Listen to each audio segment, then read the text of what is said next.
like, I don't know how to say this word, so I'm just gonna pretend, eukaryotes. This is how evolution formed. They say, bada bing, bada boom, it just happened, blah, blah, blah.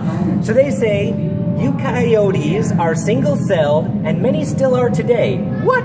Wait, doesn't that mean that the eukaryotes were always single-celled and always are today? Like, they never changed, it's always the same? I mean, what are you going to tell me next? That the eukaryotes split off and mutate into various new species? What, mutant cells? Are the eukaryotes superheroes led by a bald guy in a wheelchair? Are you telling me that billions of eukaryotes evolved from prokaryotes and split off into the various species of the microscopic world that we know today?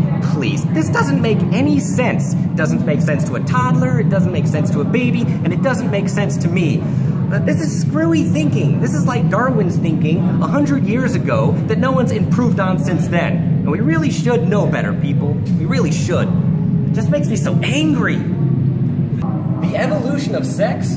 That's pornography. There's pornography at the Field Museum. Somebody call the Department of Children. We gotta shut this place down. Now, I like this part. This is real science, because they got skeletons and they can actually show it to you. You can't do real science without skeletons.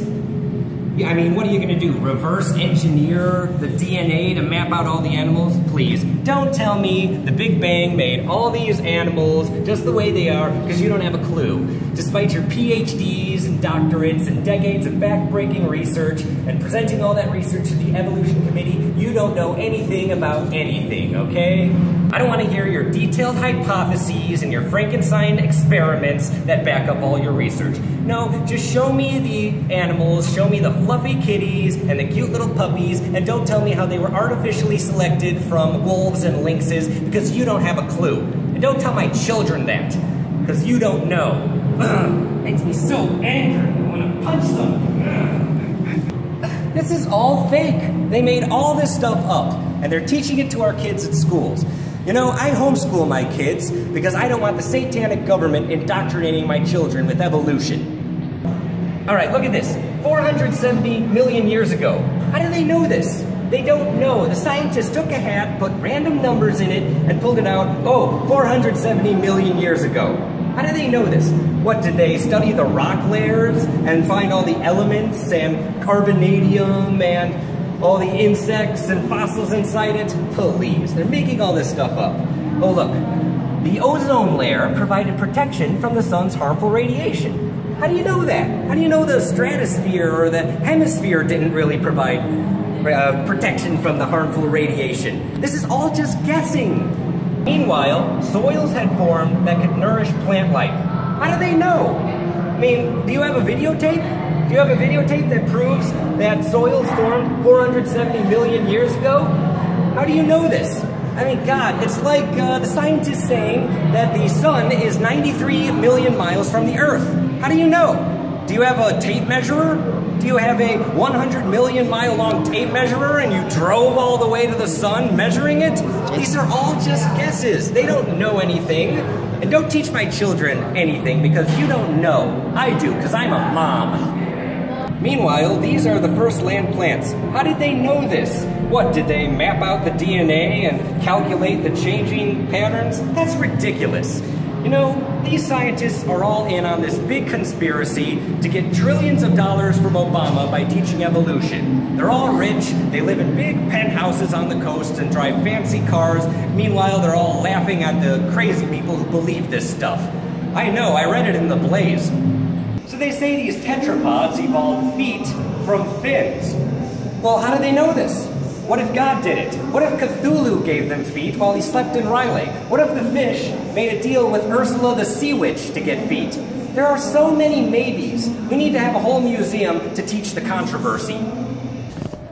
Good, finally the dinosaurs. This is what the kids want to see. Why bother studying what little kids don't care about? But why aren't there people with the dinosaurs? I mean, don't you know they existed together? People used to ride dinosaurs around. Haven't you seen the Flintstones? But they were too big to fit on Noah's Ark, so they went extinct. Why can't we teach that along with the asteroid stuff? Where's the video of the asteroid hitting the Earth? Show me the proof. There are no missing links anywhere. None. They don't exist. No missing links at all. Everything is still exactly the same as it was 6,000 years ago. There's been no change whatsoever. Where's the videotape? Where is it?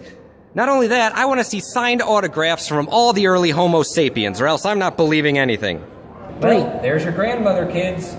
Does your grandma look like that? Mine sure doesn't. This is all a fantasy. They made the whole thing up.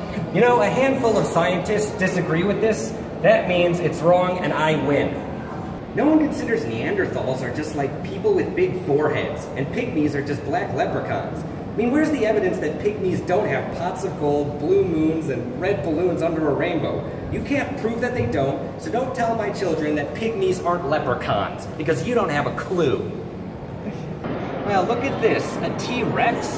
But how do they know this? What if it's just a dragon whose wings were bitten off by a bigger dragon? Oh, you know, my kids once went to a museum and saw this skull that was clearly a dragon, but the scientist, mean old guy, told them, no, it's not a dragon, it's a dinosaur. But it was called Dragon of Hogwarts. Well, that proves it's a dragon, because it's called a dragon, just like dragonflies are really dragons. I mean, what are they going to tell us next? That buffalo wings aren't really wings for buffaloes? That the Backstreet Boys don't really live on a back street? This is all crazy. Language really matters, people. It really does. There you have it, folks. This whole museum is nothing but liberal bias meant to turn your kids into atheist, feminist, communist smart people capable of critical thought. It's sick, it's disgusting, and it's tearing our country apart. On the number scale, I give it a big thumbs down. I'm Megan Faux, signing out.